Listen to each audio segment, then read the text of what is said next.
Hello friends, നിങ്ങളിപ്പോൾ വിചാരിക്കുന്നുണ്ടാവും ഇതെന്താണെന്ന്. കുറേ കെട്ടായിട്ട് കുറേ എന്തോ ബുക്ക്ലെറ്റ്സ് പോലെ ഇരിക്കുന്നുണ്ട്. ഇതാണ് പ്രോസ്പെക്റ്റ് ഗൈസ്. ഇതാണ് പ്രോസ്പെക്റ്റ് വരുന്നത്. പ്രോസ്പെക്റ്റ് എന്ന് പറഞ്ഞാൽ ഇതുപോലെ ഇവിടുത്തെ സൂപ്പർ മാർക്കറ്റുകളുടെയൊക്കെ ഓരോ സൂപ്പർ മാർക്കറ്റുകളുടെയും ഈ ആഴ്ചത്തെ അഡ്വർടൈസ്മെൻ്റ് ആണ്. ഈ മൺഡേ തൊട്ട് സാറ്റർഡേ വരെയുള്ള അഡ്വർടൈസ്മെൻറ്റ്സ് ആണ്. ലിക്വർ ആണേലും ചോക്ലേറ്റ് ആണേലും അതെല്ലാം മീറ്റ് സ്പെഷ്യൽ സാധനങ്ങളാണേലും അങ്ങനത്തെ കുറേ ഇപ്പം പൊട്ടറ്റോ ഒക്കെ 5 കിലോ 10 കിലോഗ്രാം പാക്കറ്റ് അങ്ങനത്തെയൊക്കെ വരും. ബട്ടറിനൊക്കെ ഇതിന് നല്ല വിലയാണ്. ശരിക്കും €2.99 ആണ് ഇതിൻ്റെ ശരിക്കുള്ള വില.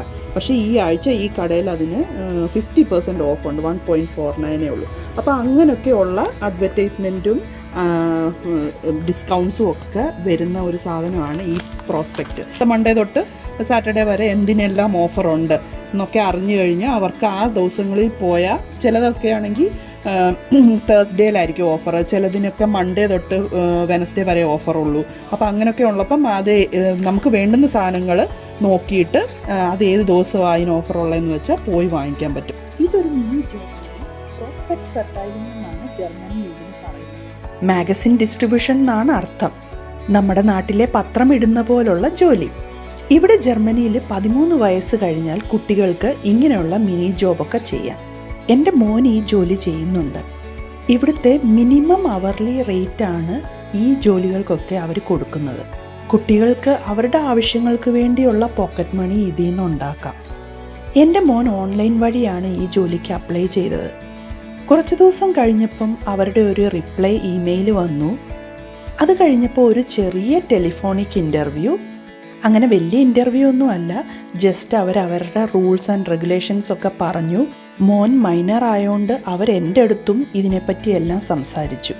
അതിനുശേഷം കോൺട്രാക്റ്റൊക്കെ സൈൻ ചെയ്തു. നിങ്ങൾ ഈ ട്രോളി കണ്ടില്ലേ? കോൺട്രാക്റ്റ് സൈൻ ചെയ്ത് കഴിഞ്ഞപ്പം ഇത് നമുക്ക് തന്നു. ഒരുപാട് മാഗസിൻസ് ഉള്ളതുകൊണ്ട് അതെല്ലാം കൂടെ ഇതിനകത്ത് വെച്ചിട്ട് ഇതും ഉരുട്ടിക്കൊണ്ട് വേണം ഓരോ വീട്ടിലും കൊണ്ടിടാൻ.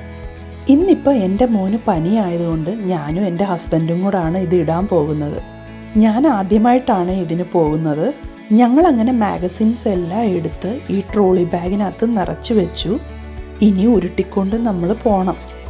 ആദ്യം തന്നെ ഞങ്ങളുടെ വീട്ടിലേക്കുള്ള പ്രോസ്പെക്റ്റ് ഞങ്ങൾ കൊടുത്തു.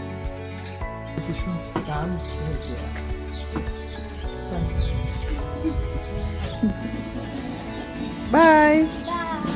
ഇതാണ് മാഗസിൻ ഇടേണ്ട വീടുകളുടെ മാപ്പ്. എൻ്റെ മോൻ എല്ലാ ആഴ്ചയും ഇടുന്നതുകൊണ്ട് ഈ മാപ്പിൻ്റെ ആവശ്യമൊന്നുമില്ല. പക്ഷെ ഞങ്ങൾക്ക് ഇതുണ്ടെങ്കിൽ ഏതൊക്കെ വീട്ടിലിടണമെന്നുള്ളത് അറിയാൻ പറ്റും. അങ്ങനെ ഞങ്ങൾ ഓരോ വീടുകളിലായി അവരുടെ പോസ്റ്റ് ബോക്സിനകത്ത് ഈ മാഗസിൻസ് കൊണ്ടുവയ്ക്കാൻ തുടങ്ങി. ചില വീടുകളുടെ പോസ്റ്റ് ബോക്സിൽ നോ അഡ്വർടൈസ്മെൻ്റ് എന്ന് എഴുതിയിട്ടുണ്ട്. അങ്ങനെയുള്ളിടത്ത് ഇത് ഇടാൻ പാടില്ല. ചിലയിടത്ത് 2 times എന്നും എഴുതിയിട്ടുണ്ട്. അവിടെ 2 എണ്ണം വയ്ക്കണം. അതുകൊണ്ട് ഒരുപാട് ശ്രദ്ധിച്ച് വേണം ഇതൊക്കെ കൊണ്ടിടാൻ, അല്ലെങ്കിൽ പിന്നെ പരാതി വരും. ഞങ്ങളിത് ഇടാൻ വേണ്ടി ഇറങ്ങിയപ്പം വളരെ നല്ല വെതറായിരുന്നു. കുറച്ചിട്ട് കഴിഞ്ഞപ്പോഴത്തേന് മഴ പെയ്യാൻ തുടങ്ങി. ഞങ്ങളാകെ നനഞ്ഞു കുടിച്ച് പിന്നെ എങ്ങനെയൊക്കെയോ ഒരു വിധത്തിൽ എല്ലാ വീട്ടിലും ഇതെല്ലാം കൊണ്ടിട്ടിട്ട് ഞങ്ങൾ തിരിച്ച് വീട്ടിലോട്ട് നടന്നു.